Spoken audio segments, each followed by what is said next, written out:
Hola Pablo, buen día. Quería hacerte una consulta. Quería saber si se podría subir la clase de pericardio porque somos varios los que no pudimos estar y sé que estuvo buena, así que si está grabada estaría bueno si la suben. Buen día, no sé quién me está hablando. A ver si puedo... Bueno, Acá yo, Martina. ¿cómo estás? La clase de pericardio, la que dio la doctora Sandra Setkowski, Sí, esa. bien, esa la voy a subir recién el 1, o sea, la semana que viene, porque corresponde al siguiente módulo y por una cuestión Ah, de perfecto. tiempo, como la doctora no podía la semana que viene, la fecha que le tocaba, la adelantó. Ah, Entonces, bueno, buenísimo entonces. ¿qué va a ser para ese día? ¿Sí? Perfecto, Intent- gracias. intentamos mantener el orden de las clases. O sea, los módulos y las especialidades se tienen que respetar. ¿Sí? Lamentablemente, no sé si ustedes están viendo, se están dando un poco de cuenta que por ahí hay clases de esa especialidad que en vez de darse o justo darse ese día, esa hora, se corre un poquito. ¿Sí? Bueno, lo que nos pasó con la doctora Sandra era que justo esa fecha no podía porque eh, tiene sus compromisos Sí, con su claro. pero no es de más Ah, guardada ahí en el cajón para el momento que se tenga que subir. buenísimo. Sí, no estaba al tanto de eso. Muchas gracias. No, por favor. Estoy buscando al doctor Benassi que tendría que dar la clase, me dijo que ya está, acá está. Doctor Benassi, aquí.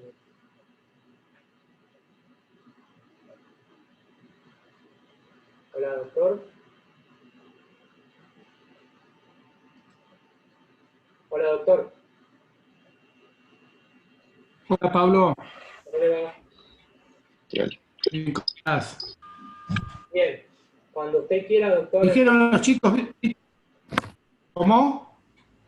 cuando usted quiera empezar, lo único Bueno, por ahora lo que voy a hacer es pedirle a los chicos que apaguen el micrófono, si quieren las cámaras, de mi parte lo mismo, así usted puede brindar la clase tranquilo y no se a mí no me molestan las cámaras, escúchame, viste que el otro día había problemas de audio, dicen que en el video no, ¿eh? No, en el video sale perfecto, ¿eh? Yo por Salió lo menos perfecto. intento revisar y se escuchan bien, pero bueno, por ahí en el momento pasa esto, que algún que otro. Bueno, ¿cuántos somos ahora? Ahora tenemos 80 y casi 90 personas, doctor.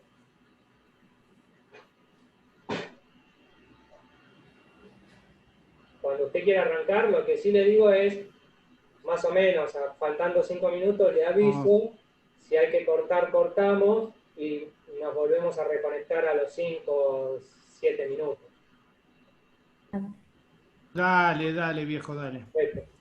Bueno, doctor, cuando usted Bueno, quiera, no hay ningún problema. dale, dale, largamos. ¿Están todos? Sí, acá estamos. Sí, buen día. Bueno, Sí, yo Buen también. día, comenzamos. doctor. Sí, ya. Lo que me toca hablar a mí hoy es de enfermedades valvulares, mitrales y tricuspidias. ¿Mm? Vamos a empezar por la más clásica de las valvulopatías, que es la estenosis mitral. La estenosis mitral es el cierre progresivo de la válvula mitral, de las etiologías que vamos a comentar, lo cual produce una rémora en el llenado del ventrículo izquierdo y una estasis retrógrada a nivel pulmonar, y con repercusiones sobre la circulación pulmonar y el ventrículo derecho. La causa, por lejos, la más frecuente, la que se lleva del 70 al 90%, aún en esta época, es la estenosis mitral reumática, es la fiebre reumática. Si bien ha descendido mucho la incidencia de fiebre reumática con el tratamiento antibiótico de la streptococcus, de las anginas, o incluso de las streptococcus cutáneas, que también se veía que podía haber formas mitrales secundarias y no solo glomerulonefritis membranosa, aún sigue existiendo principalmente en zonas rurales, zonas humildes, en donde no hay consulta y a veces pasan como infecciones virales sin corroborar que sea un estreptococo. ¿Cuál es la etiología? Ya dijimos, la fiebre reumática, pero también existe la etiología congénita de estenosis mitral, que es la válvula mitral unicúspide o en paracaídas, pero eso lo ven los pediatras y entonces llegan a la adultez. Se corrige en el momento de diagnóstico, ¿cierto? Cuando ya es sintomática o no. Pero lo que vamos a ver nosotros es la patología reumática. Si bien hay otras etiologías de estenosis mitral, no tienen la jerarquía de esta. ¿Qué fisiopatología tiene? Ustedes saben bien que a través de la válvula mitral se llena el ventrículo izquierdo en toda la diástole. Por eso los fenómenos mitrales son diastólicos. Se abre la valva, ¿cierto? Lo cual, al estar endurecida, después lo vamos a ver bien en la semiología, genera el chasquido de apertura. Chasquea porque la válvula está endurecida y está calcificada.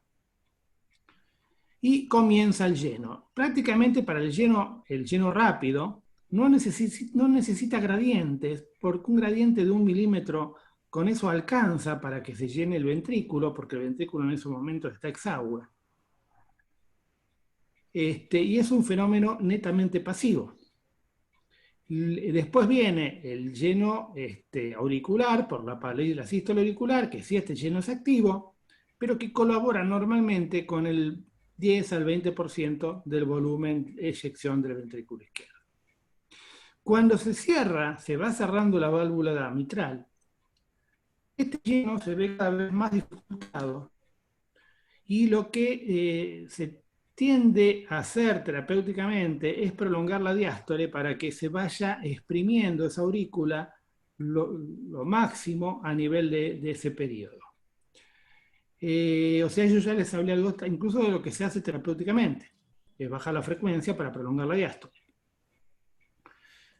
Como cuando va avanzando, en los periodos iniciales de la estenosis mitral, normalmente se llega a su cometido y se vacía prácticamente en forma completa la aurícula, tanto en el lleno rápido como en la sístole auricular. Pero cuando el cierre se va comprometiendo más y llega una válvula o un orificio valvular de 2,5, normalmente de 4,5 a 6, la apertura de la válvula, empiezan a haber síntomas.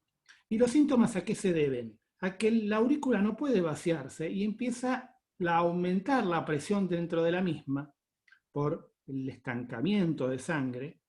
Se olviden que las estenosis de cualquier válvula son fenómenos presivos, no volumétricos. Las insuficiencias son volumétricas, son fallos de volumen.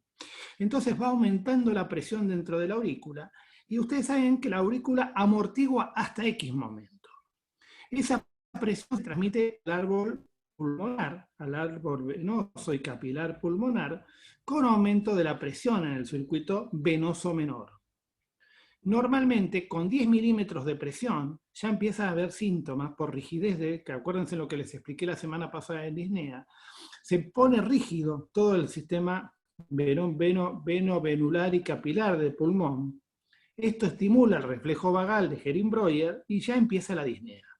Empieza a trasudar líquido que los linfáticos llegan a sacar, pero en algún momento los linfáticos se tornan insuficientes y se empieza a acumular, y el fenómeno secundario que realiza el pulmón es una fibrosis del tabique alveolo capilar. Esta fibrosis lo que va a hacer es tornar el pulmón cada vez más rígido, indurado, e incluso con depósito de hemosiderina, que es el pulmón pardo de Morgagni.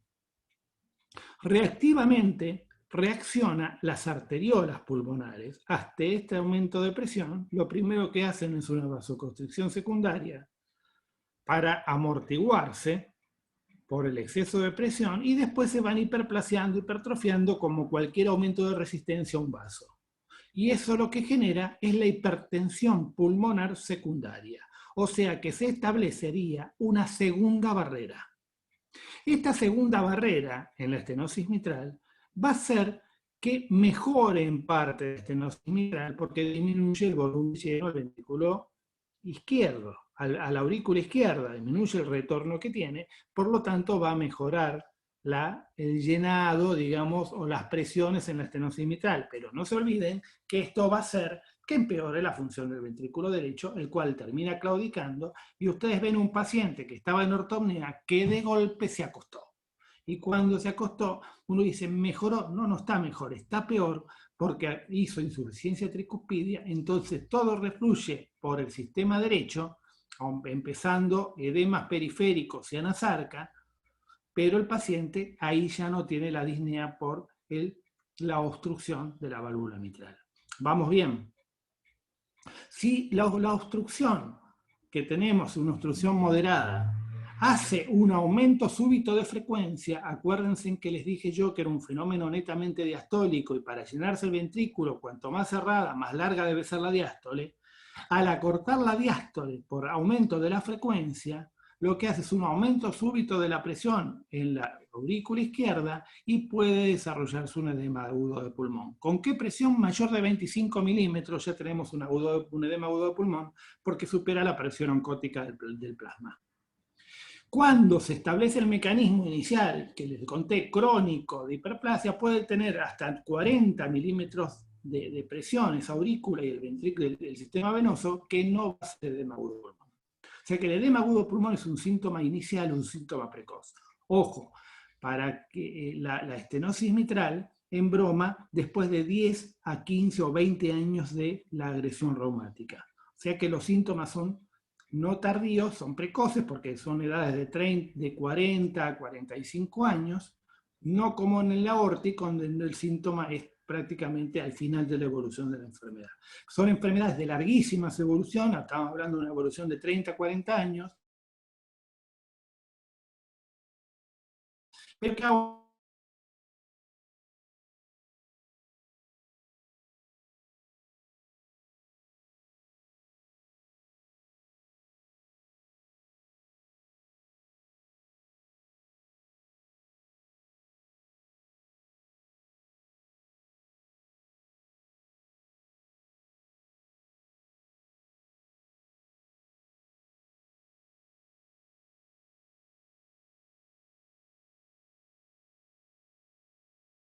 yo no, estoy en mi casa yo dando la charla. Eso es Pablo que les tiene que dar la entrada. ¿Sabes? Y creo que tiene un cupo, porque también entra gente de otras cátedras, así que hay una mezcla rara, pero no se preocupen, gracias. porque la clase se graba y después la pueden escuchar. Listo, gracias. ¿Sí? Entonces, ¿cuál es la sintomatología de la estenosis mitral? Principalmente la disnea, que les conté. Acuérdense, tiene una triada diagnóstica, sintomática, que es disnea, palpitaciones y hemoptisis. Las palpitaciones, la disnea ya expliqué el porqué, la disnea, las palpitaciones son secundarias a arritmias supraventriculares por aumento de la presión en la aurícula izquierda. La arritmia madre es la fibrilación auricular. En general, cuando se establece la fibrilación auricular, si se establece precozmente, va a dar un edema agudo de pulmón. Si se establece tardíamente dentro, porque uno lo va controlando médicamente y lo va tratando para prolongar el desarrollo de la enfermedad, en general la fibrilación auricular ahí no es mucho lo que va a dar al paciente en cuanto a sintomatología, porque ya es una aurícula que prácticamente no late por la enfermedad y la distensión que tiene. Son aurículas que llegan a tener 1 litro de volumen más o menos, de medio litro a 1 litro. Y después la hemoptisis. La hemoptisis es secundaria a la hipertensión venosa del sistema bronquial, que se transmite la presión a nivel capilar. Ustedes van a ver los bronquiolos que tienen como varices, esto ante esfuerzos o a veces en forma espontánea, por aumento súbito de la presión se rompen y el paciente tiene hemoptisis. Es muy común que el paciente cuando haga alguna actividad o tenga relaciones sexuales puede tener esputos hemoptoicos. ¿Sí? Entonces, disneizante, hemoptizante y palpitante. Las facies trípicas, las facies tricrómicas de Corvisart, acuérdese de eso, que como decía el doctor Peroso, la diagnostica hasta el portero del hospital, tiene un tinte cianótico, rubicundo malar y el resto es pálido. Cuando agrega la insuficiencia tricuspidia se hace tetracrómico porque se agrega la cianosis y toma la fase aceitunada de cósea. que es entre azul y verdoso. Cuando uno examina el cuello en este paciente, el cuello, las primeras etapas no da nada. Lo que podemos ver cada vez más, lo cual nos permite ver bien la onda A y el colapso sistólico. ¿Y qué es lo que nos va a decir que el pulso venoso cambia? Si se instala la fibrilación auricular, desaparece la onda A y el colapso sistólico sigue, pero completamente irregular. Cuando se establece la hipertensión pulmonar, si el paciente sigue en ritmo sinusal, la onda A va a ser una onda grande e incluso gigante, porque está latiendo contra una circulación, la aurícula derecha contra un ventrículo derecho hipertrófico para la hipertensión pulmonar secundaria. Ahora, cuando aparece la insuficiencia tricuspidia, si el paciente está en ritmo sinusal, va a haber un pulso gemelo de Dressler por la onda A gigante y la onda R de regurgitación tricuspidia, en donde desaparece el colapso sistólico, porque ahí la tricúspide llega todo para atrás. Y cuando aparece la fibrilación, que es el evento final de todos los mitrales, desaparece esa onda gigante y queda el pulso venoso regurgitante por la insuficiencia tricuspidia. Este pulso incluso llega a mover el lóbulo de la oreja, configurando el latido, el signo de Evans o el signo de Muser venoso de Cosio. Vamos bien. ¿Cómo es el pulso en la fibrilación auricular, en la estenosis mitral? Piense, si tenemos un obstáculo al lleno del ventrículo izquierdo, este pulso va a ser poco amplio, va a ser pequeño. Y no va a ser ni Seller, ni Paru, ni Tardus. Va a ser un pulso de una duración normal, pero pequeño. ¿Cómo va a ser el examen del precordio? Es patognomónico de la estenosis mitral. El choque de la punta se mantiene en el mismo lugar, pero se va a palpar el primer ruido. Se palpa por el endurecimiento de la válvula mitral. Acuérdense que el choque de punta normal tiene dos sensaciones. Una que dura un tercio del total del choque de la punta, que es el verdadero levantamiento, y otra un choquecito inicial, que es un tercio del levantamiento, que es el cierre mitral. Acá el cierre mitral, por el endurecimiento de la válvula, es chasqueante y se palpa. Incluso lo que se va a palpar es el rolido diastólico de Barr, es el soplo diastólico, que es en diástole, es previo al primer ruido. Cuando se establece la hipertensión pulmonar, aparece el latido sagital de Dressler, a nivel de línea paraesternal izquierda, tercero, cuarto y quinto espacio, y un latido en el segundo espacio intercostal izquierdo, que es el latido pulmonar por hipertensión pulmonar. Esto ya me está hablando, cuando tenemos la yugular turgente con el pulso venoso regurgitante, el signo de Dressler, el latido pulmonar y el primer ruido palpable, es la tétrada de Chávez, que en los libros figura como tríada, pero en realidad Chávez diagnosticó 4 cosas.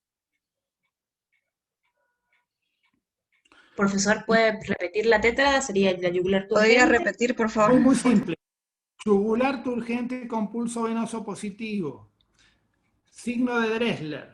Latido pulmonar palpable y primer ruido palpable.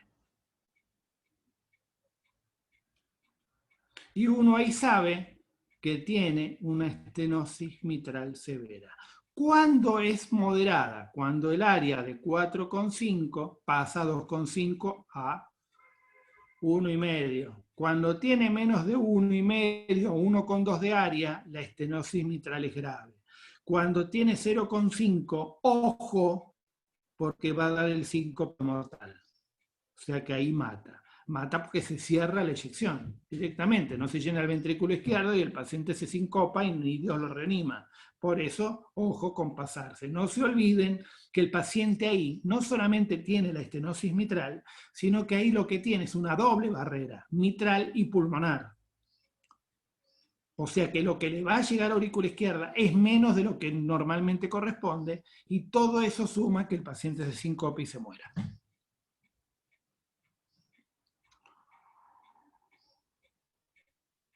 O hacer edema agudo de pulmón y se sincopa, ¿no? ¿Qué da la auscultación? La auscultación da la onomatopeya de Durossier.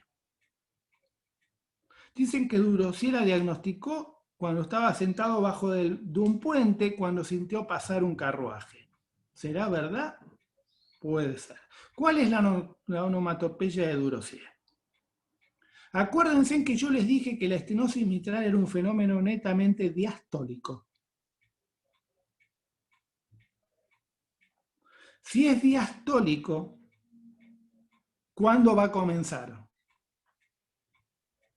Con el cierre de las semilunares, o sea, con el segundo ruido.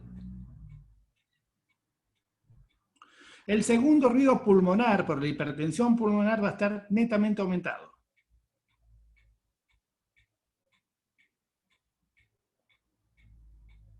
Voy despacio para que anoten.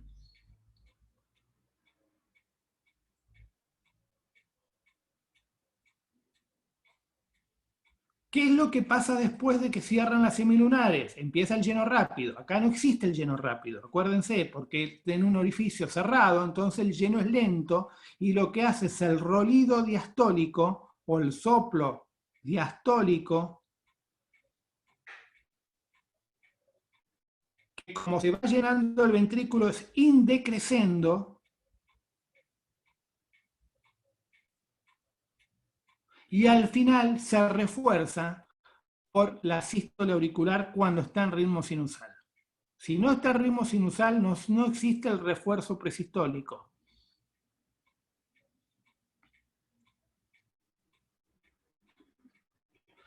¿Cómo empieza ese rolido diastólico? Por la apertura de la mitral. La apertura de la mitral lo que me da es el chasquido de apertura, que es palpable. Se cierran las semilunares, se abre la mitral y empieza el lleno, que ahí ves que en este caso es un lleno muy, muy lento porque la mitral chasquea cuando abre. Entonces, la distancia que va audible entre el segundo ruido, que es el cierre pulmonar, y el chasquido de apertura, cuanto más juntos estén, me está mostrando que más grave es la estenosis mitral. ¿Por qué? Porque más presión juntó la aurícula para poder vaciarse. Cuanto mayor es la presión, mayor es la gravedad. Rolido diastólico, refuerzo presistólico, termina con el primer ruido, que es el fin del lleno del ventrículo. Se llenó, aumenta la presión, el pedido volumétrico, cierra la mitral y eyecta. En sístole, si no hay insuficiencia mitral, no tenemos que auscultar absolutamente nada. Bien, chicos. ¿Alguno que diga sí o no? Fui despacio para que lo puedan entender bien. Sí. Bueno, radiológicamente, ¿qué vamos a ver? A nivel de parénquima de pulmón, en los estadios iniciales, hay una plétora venosa por la hipertensión venocapilar, que incluso tiene trasudados que se expresan como las líneas de Kerley, tipo A, tipo B, tipo C. Unas son horizontales, las otras verticales. Cuando va progresando, el pulmón se torna fibrótico, siendo, acuérdense, el pulmón pardo de Virchow, que es una hemocromatosis por transudado hemático y se fibrosa el pulmón.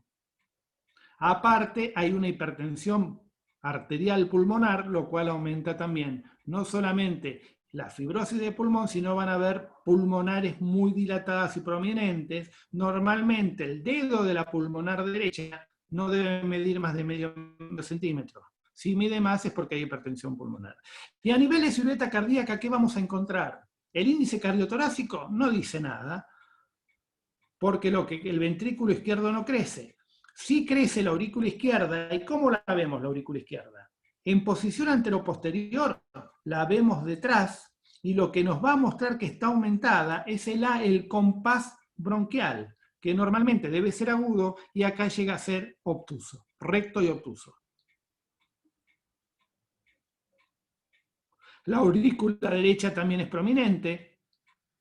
Otra expresión del agrandamiento de la aurícula izquierda es la presencia de cuarto arco por la orejuela, la pulmonar prominente, y la aorta queda chiquita en el medio y escondida por la rotación horaria. Y en el perfil lo que vamos a ver es una gran aurícula izquierda que empuja por detrás. A veces es piola hacer un rellenito esofágico y ver cómo empuja el esófago. Y por delante, mayor contacto del corazón con el esternón por el crecimiento del ventrículo derecho. En el electrocardiograma, lo que vamos a ver es un agrandamiento del componente derecho de la onda P, del componente izquierdo primero de la onda P mitral o en cucharita, parece una cucharita en B1 y ABR, no sé si vieron electro, creo que todavía no, cualquier cosa me avisan y hacemos un cursito paralelo de electro, ¿sí? Sí, vimos Eso lo algo. arreglan con Pablo. Sí, ¿Lo arreglan con Pablo eso? Y sí, hacemos un curso paralelo, se ponen de acuerdo un día y me dicen y vamos coordinando horario. Con cinco charlas yo me arreglo. perfecto. Yo no soy muy amigo de las diapositivas porque pierde el nexo entre el alumno y el docente. Perfecto, gracias. Y al final lo que vamos a ver, si se mantiene el ritmo sinusal, es por el crecimiento del ventrículo derecho y de la hipertrofia derecha que la onda P, tanto esa derecha e izquierda. Eso después lo van a ver bien en el electro. Y el diagnóstico lo confirma el ecocardiograma. Mucho de la semiología, y eso lo van a ver bien cuando vean terapéutica. Yo me conformo con esto. Lo que ven bien en el ecocardiograma, lo que nos muestra es el gradiente entre aurícula y ventrículo, y se calcula el área, que acuérdense en qué severa por debajo de 1 por sí, de 1 o 1,2, la estenosis mitral de severa. Ojo con pasarse. ¿Cómo diagnosticamos que una estenosis mitral se pasó por la hipertensión pulmonar secundaria? Cuando la presión a nivel pulmonar excede los 40, 50 milímetros de presión, en general estamos diciendo, ojo que nos estamos pasando. Este paciente tiene que ir a quirófano, porque a veces el paciente no está tan sintomático, pero igual tiene que ir. Ahora no se espera que el paciente esté en ortopnea o con insuficiencia tricuspidia clásica, porque ahí ya está pasado y los resultados quirúrgicos son malos, porque se estableció la doble estenosis, y la estenosis pulmonar es irreversible. Pasamos a insuficiencia mitral. La insuficiencia mitral es al revés de lo que hablamos de la estenosis. Es un fenómeno sistólico. Pero ojo, que pasa a ser un fenómeno sistólico y diastólico cuando la insuficiencia mitral es tan severa que no solamente deja ir todo para atrás, sino que cuando vuelve para adelante es tanto el flujo que queda como una estenosis relativa. ¿La entienden eso?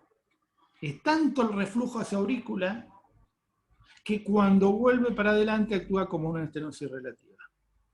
Yo les dije que las sobrecargas de volumen eran diferentes a las de presión. Las sobrecargas de volumen hacen megacámaras. Las aurículas y también empieza a acumular presión, no tanto como la estenosis mitral, pero el fenómeno retrógrado es exactamente el mismo y mejora cuando hace la insuficiencia tricuspidia. La etiología de la insuficiencia mitral, ya no podemos decir, como se decía antes, que la primera causa es reumática, porque no es así. En general, cuando uno tiene una patología reumática da estenosis más que insuficiencia mitral. Y sí tenemos otras causas. La principal en estos momentos de insuficiencia mitral es la endocarditis bacteriana. que todo depende de la velocidad de destrucción valvular para la sintomatología que dé. Si es rápida, va a ser un edema agudo de pulmón, y si es lenta, va a ser lo mismo que la estenosis mitral. Y el síntoma cardinal, siempre la disnea.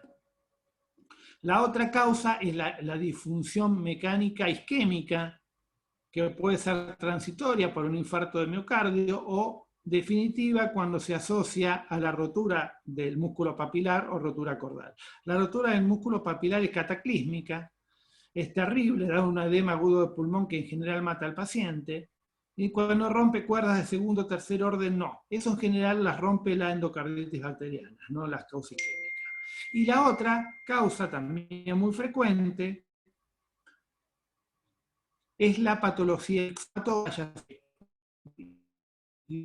que sea un Marfan o una enfermedad de Danlos, en donde las válvulas tienen una degeneración mixomatosa, pueden llegar a romperse o no, pero que generan por hiperlaxitud una insuficiencia mitral secundario al prolapso de las válvulas. Es lo que describió Barlow, la forma grave del prolapso de válvula mitral. Acuérdense del prolapso de válvula mitral, el diagnóstico es clic mesosistólico, soplo telesistólico, con un reflujo mitral que es mínimo o leve. Ya cuando pasa a ser un reflujo grave, estamos ante una insuficiencia mitral clásica. Con que sepan estas etiologías, yo les doy un resumen de lo que tienen que saber ustedes. La sintomatología clásica es la disnea, por la rémora venosa y por todo el mecanismo que les expliqué hace un ratito y cuando le dimos la clase de disnea el otro día. ¿Qué es lo que las facies? En general no tienen la facie tricrómica de Corvisart.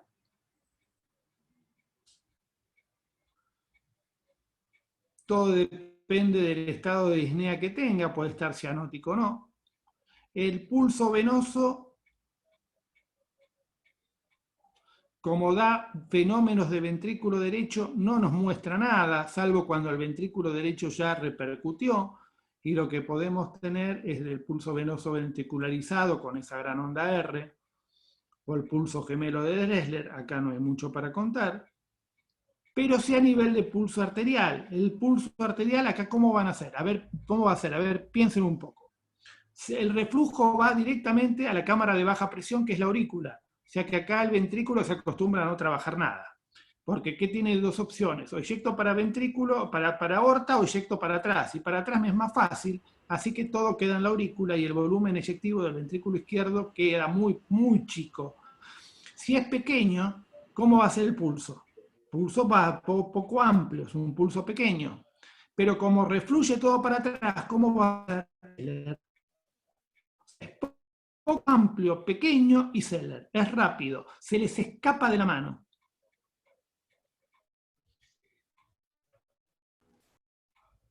El choque de punta, ¿cómo va a ser? Acuérdense, les dije que las insuficiencias, que son diastólicas, que son sistólicas, son de volumen, dan megacámaras. El ventrículo izquierdo, ¿qué es lo que va a hacer? Así como en la estenosis mitral no se llena y queda chiquito, en la insuficiencia mitral recibe lo que refluyó más lo que vino. O sea que el volumen de lleno es monstruoso. O sea que se va a ir dilatando cada vez más. Y es un fenómeno compensador que se vaya dilatando e hipertrofiando. Principalmente se dilata ¿por qué? ¿Por qué se dilata? Para compensar lo que tiene que largar para adelante. Igual siempre el reflujo es importante, o sea que siempre termina sacando poco para adelante. Pero uno lo que va a ver que el choque de punta se desplaza hacia la izquierda y aumenta de intensidad, no como una estenosis aórtica. O sea que uno lo aprieta y lo colapsa fácilmente, pero está aumentado de intensidad y desplazado hacia la izquierda. ¿Podría repetirlo del pulso arterial? ¿Cómo llega a ser Zeller, por favor? El pulso arterial, ¿por qué Zeller? Pensá, ¿a dónde eyecta? Normalmente se eyecta todo a la aorta. Acá tiene otra válvula de salida, que es la insuficiencia mitral. Entonces, el volumen eyectivo es poco. eyecta todo para atrás porque le es mucho más fácil, es una cámara de muy baja presión, o sea que todo lo refluye para atrás y el pulso es pequeño, es poco amplio, es pequeño, y Zeller. ¿Zeller por qué? Porque es poco lo que escupe. Entonces se va todo para atrás. Y después tenemos los fenómenos derechos que se asocian cuando se produce la hipertensión pulmonar, que son exactamente igual a los de la estenosis mitral. ¿Cómo es la ocultación acá? La ocultación es típica de la insuficiencia mitral.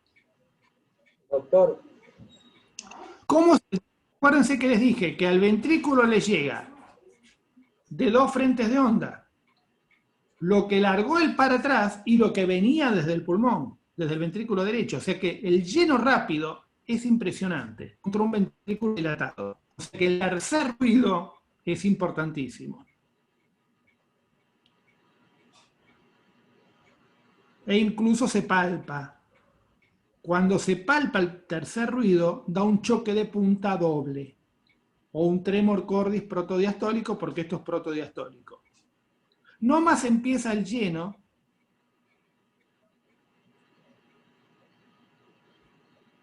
empieza a llenarse el ventrículo, porque la mitral ya queda siempre abierta, empieza el reflujo de sangre. Por eso el soplo durante la sístole es holosistólico e incluso empieza antes de la sístole. Y es en barra o en paralelogramo. ¿Y dónde se oculta el soplo bien? El soplo propaga a la izquierda o atrás. Y atrás se oculta muy bien entre las escápulas. Que incluso esa parte de escápula es musical o en arrullo de paloma. Parece una paloma.